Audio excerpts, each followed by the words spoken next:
What's up, moviegoers? Welcome to the Marchio podcast. I'm your host, Anthony. Now, as you may know, the 2010s have come and gone, and there were a lot of great movies of that decade. Now, what better way to celebrate it than do my top best movies of that decade? Here's the catch. I will not be doing a top 10. I will be doing a top 20. Yes, you heard that correctly. Top 20 best movies of the 2010s. Now, I will not be giving reviews on these movies. I will only say a little something about each one and then move on. My number 20 best movie of the 2010s is 2012's Django Unchained. Yes, Quentin Tarantino's Django Unchained is my number 20, ladies and gentlemen. I absolutely love this movie. The story is great. As usual, Tarantino's writing is amazing. Of course, he got a lot of crap for certain things and certain, the words that he uses in those movies, of course. And it's interesting because, you have a great cast. You have Jamie Foxx, Christoph Waltz, Leonardo DiCaprio, Samuel L. Jackson. The list goes on in that movie. And it was just perfect to a T and very, very good. If you haven't seen it, do so, because you are missing out on one of the best movies of Tarantino's film career.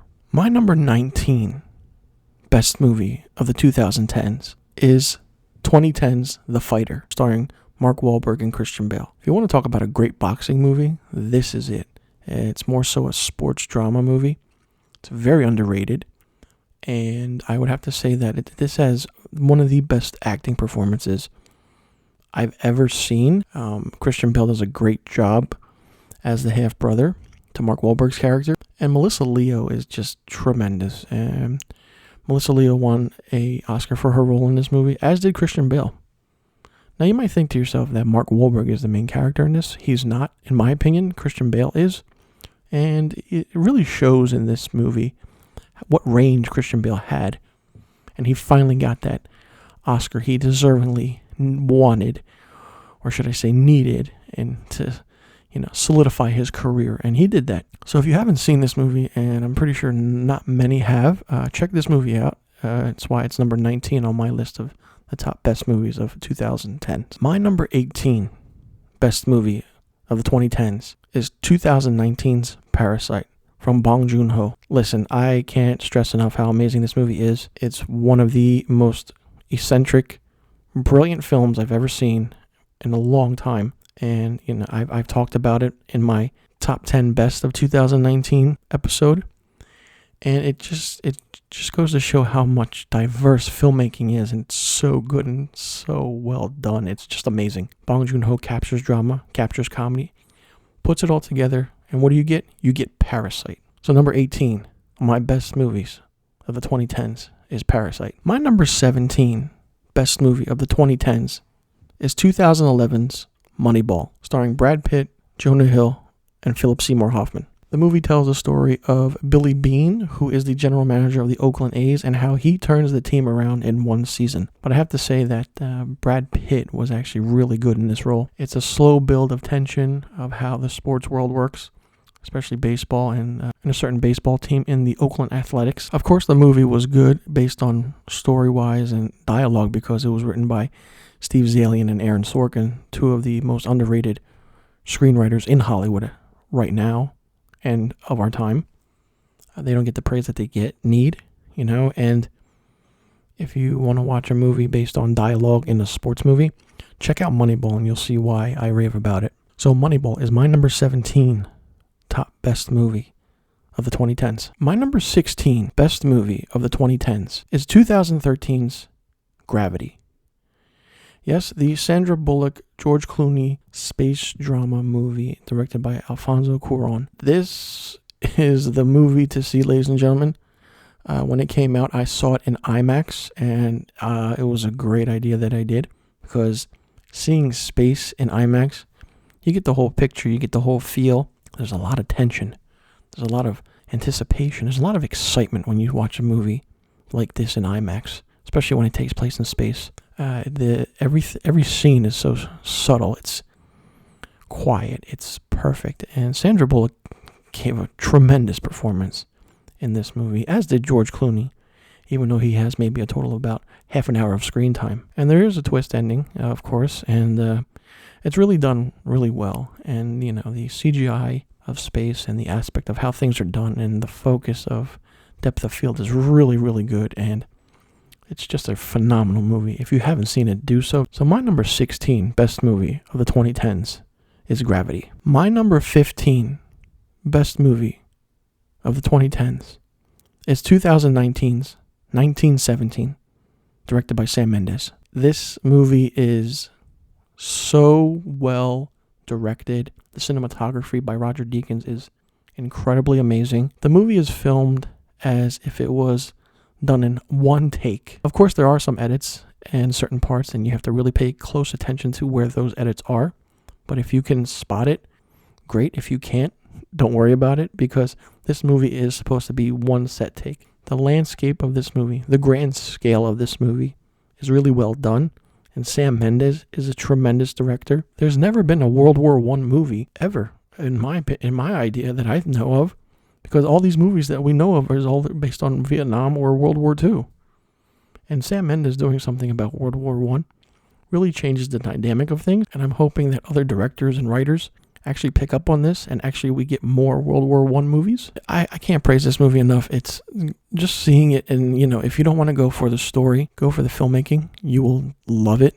And just, mark my words when I say you'll be blown away by how great this movie is. So my number 15 best movie of the 2010s is 2019's 1917. Now my number 14 best movie of the 2010s, some of you might be surprised because it didn't really get that much mention of it, only during Oscar season when it came out. And that movie is 2015's The Big Short, starring Christian Bale, Steve Carell, Ryan Gosling, and Brad Pitt, directed by Adam McKay. It is based on the 2010 book The Big Short, Inside the Doomsday Machine by Michael Lewis, which tells the story of how the financial crisis of 2007 and 2008 was triggered by the U.S. housing bubble. This is one of the most underrated business movies that I know of and that I have seen, because based on factual evidence, supposedly, quote unquote, this is how it's evidently went down, and this is how the 2007-2008 crash happened. Adam McKay was known as a comedy director, and when he did this, he went to a biographical drama route, and he picked up an award, an Oscar, for best writing, and rightfully so. He deserved it, because this movie is very underrated. And it's a great movie. It's, when you watch it, you will fall in love with it, because just understanding what happened in 2007 and 2008 during the housing bubble and what it went through and what effects it went through is really, really good. And everyone in this movie gives one hell of a performance. None of these actors one-up each other. Christian Bale, Steve Carell, Ryan Gosling, and Brad Pitt are all fantastic, amazing in this movie. And all four of these actors are, you don't get big names like that in a movie like this. And when you do, you have to sit there and watch it. I've watched this movie numerous times since it came out and since it's been released, and I just love it, which is why it's my number 14 top best movie of the 2010s. My number 13 best movie of the 2010s is 2016's Arrival. This is one of the most phenomenal, fantastic sci-fi movies I've ever seen. The aliens that are in it are unique and different. The filmmaking is phenomenal, and it's directed by Denis Villeneuve. And the movie stars Amy Adams, Jeremy Renner, Forrest Whitaker. And the film tells the story of a linguist enlisted by the U.S. Army to discover how to communicate with aliens who have arrived on Earth before tensions lead to war. Now, while this movie is going on, there are scenes of flashbacks and different linear ways of telling the story and non-linear ways of telling the story. The ending actually tells us why the aliens are here, what their purpose is, and what they want. And it takes a different turn, so to speak. It's nothing like any other alien sci-fi movie you've seen out there. It's really well done, and the performances by Amy Adams and Jeremy Renner are great. And I'm very disappointed that this movie didn't win any major awards, because it should have, because it's a great movie and probably the best movie of 2016, in my opinion. And if you haven't seen this, do so, because it's just mind-blowing. And, the spaceship itself is so unique, and how things are done, and just the grand aspect and grand scale of this movie is really good, which is why Arrival is number 13 on my top best movies of the 2010s. My next movie is a horror movie, ladies and gentlemen. I have to admit that when I first saw this movie, I was, I'm still speechless trying to think about it, and it just goes to show how much grand scale of this movie was. And that movie is my number 12 on this list, and that is Jordan Peele's Get Out, which was released in 2017. Holy bonkers, ladies and gentlemen. Tell me you didn't see any of this coming, especially the ending or what was happening or how it was happening. And it's just so well done. The filmmaking in this was great. Tension was great. The underlining notes in this movie were great. And you just didn't know what was going on until the very last second. And when you do find out what's going on, whoa, hold on to your seats, literally. But Jordan Peele did win a Oscar for Best Writing. He was deserving of that award. It was just great. And if you've never seen Get Out, you have to, because since then he's made the movie Us, which is another interesting and phenomenal movie. And just his horror aspect of things and how he's done, you could say that he's the new horror master of our generation. And it's going to be interesting to see where his career goes from here on out, because like I said, I love Jordan Peele, and he's very underrated, and I'm looking forward to seeing what he has in store next. So Get Out is number 12 on my top best 2010s list. My number 11 top best movie of the 2010s is 2018's Black Klansman. Yes, this movie made my list, and I will tell you why. I actually didn't get a chance to see it in theaters. I did see it on video on demand, and I have to admit that I should have saw it in theaters. The writing in this movie is amazing. John David Washington gives one hell of a performance, and it tells the story of a black cop in the 1970s who infiltrates the Ku Klux Klan, and they don't know that he's African American. And it's the story is great. There is a lot of funny parts in it, and I have to admit that Spike Lee is really good at directing and writing. Nobody gives him any praise for what he does. He's made a lot of great movies, a lot of great underrated movies, and he finally won his Oscar, ladies and gentlemen. He won for best writing, and he was deserving of it. And, people want to, shut him up about the personal things he says or anything like that. But you know what? Let him speak, because he has great ideas. He has a great mind, and his filmmaking is good. And if you've never seen Black Klansman, do so. My number 10 best movie of the 2010s is Steven Spielberg's Lincoln, which came out in 2012.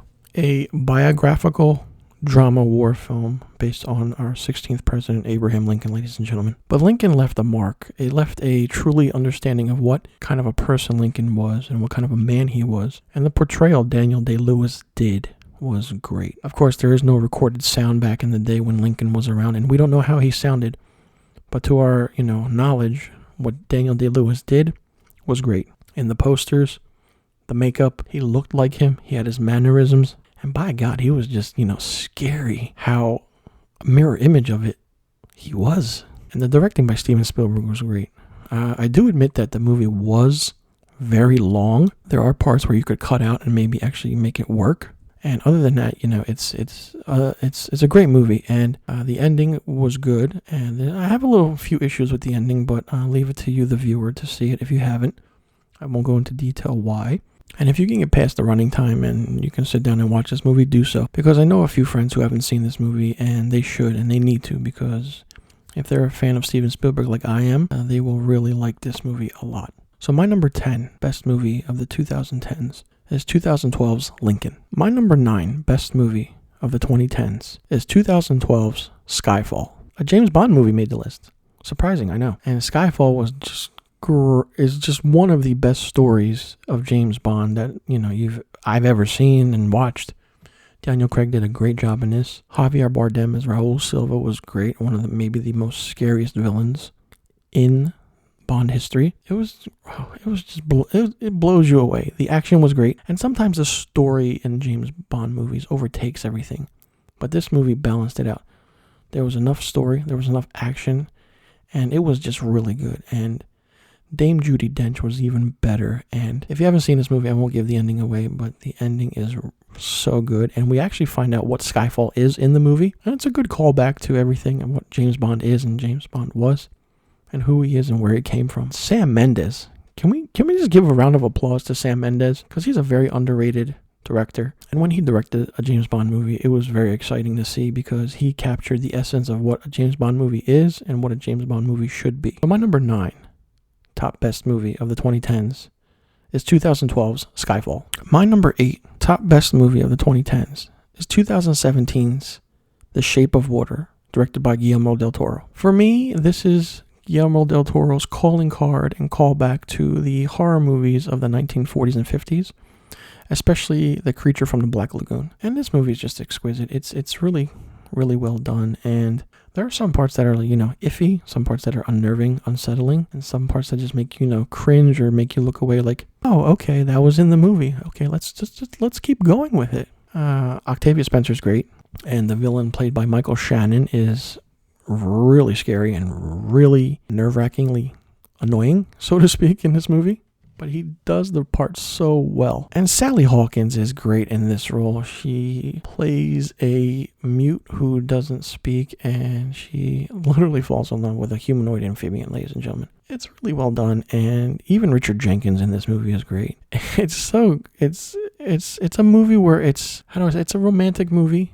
It's a dark fantasy movie, and it's a movie where it's a masterpiece in its own right. And Guillermo del Toro did a great job. And he won numerous Oscars for this movie, and he deserved it because he finally got recognized for his work. And he should have won numerous times for his previous filmmaking that he did. And with this movie, it showed that he has a grand scale of doing things, and this movie hit it out of the park. So my number 8 top best movies of the 2010s is 2017's The Shape of Water.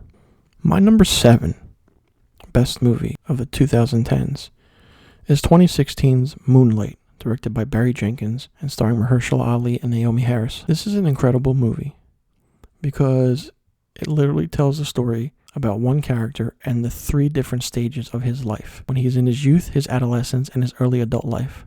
It really opens up the idea of who you are, your identity, and what you have, and sometimes along the way, your sexuality, including the physical and emotional abuse he endures growing up. This movie is great. It's very underrated. It's a coming-of-age drama film, and for me personally, I love coming-of-age movies because it goes to show how one character goes through life trying to beat things and trying to make themselves better how they are. And this movie shows that right from the start. And if you haven't seen this movie, and I'm pretty sure none of you have, or mostly maybe some of you have, if you've seen it, great. Watch it again. If you haven't, look for this movie and check it out because it's really well done. Great acting, great storytelling, great directing, and great cinematography. Now, my number 6 best movie of the 2010s is 2014's Whiplash. Now, you want to talk about tension, you want to talk about uneasiness, how exhilarating, how electrifying, and how, outstanding a movie can be. This is the movie. Me personally, I'm not a fan of Damien Chazelle, who directed and wrote this movie, but the way he captured certain things in this movie was great. And J.K. Simmons as the abusive music instructor is mind-blowing and scary, because I'm pretty sure we all had that one instructor or teacher that is like that, but we couldn't do anything about it, and we didn't know what to do about it.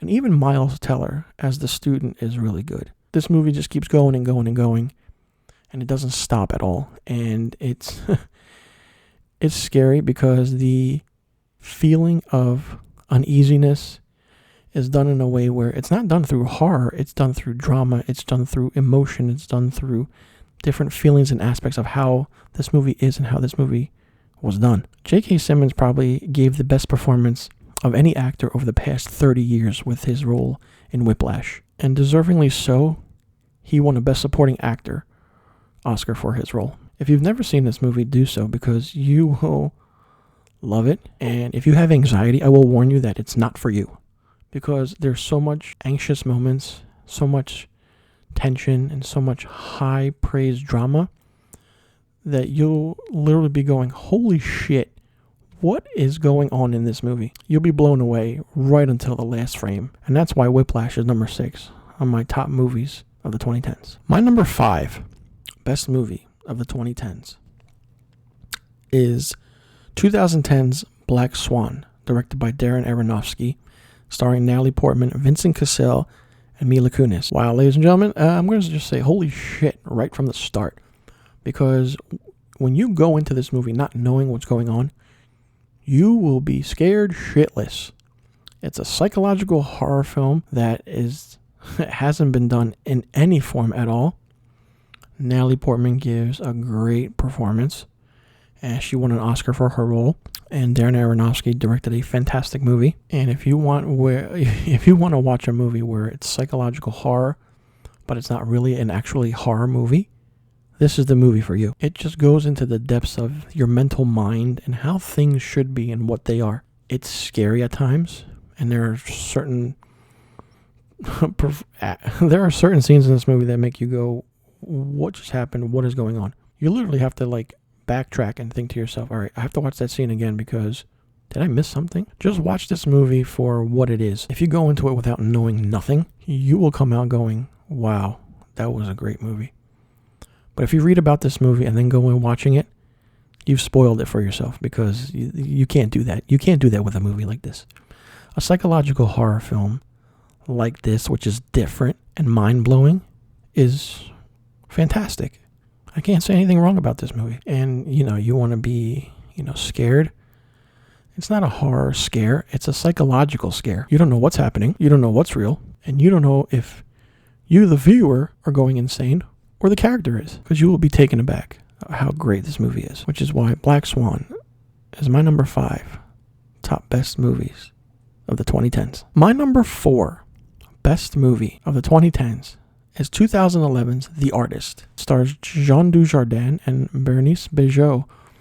And the movie takes place between 1927 and 1932 and focuses on the relationship of an older silent film star and a young rising actress as silent film falls out of fashion and was released by the talkies. The talkies is when sound was introduced into motion pictures. Great acting, great musical numbers, and if you don't like black or white silent films, this isn't a movie for you because you're literally going back to the 1920s and 30s. Back in those days, you want to know what they went through when they're watching a movie like this.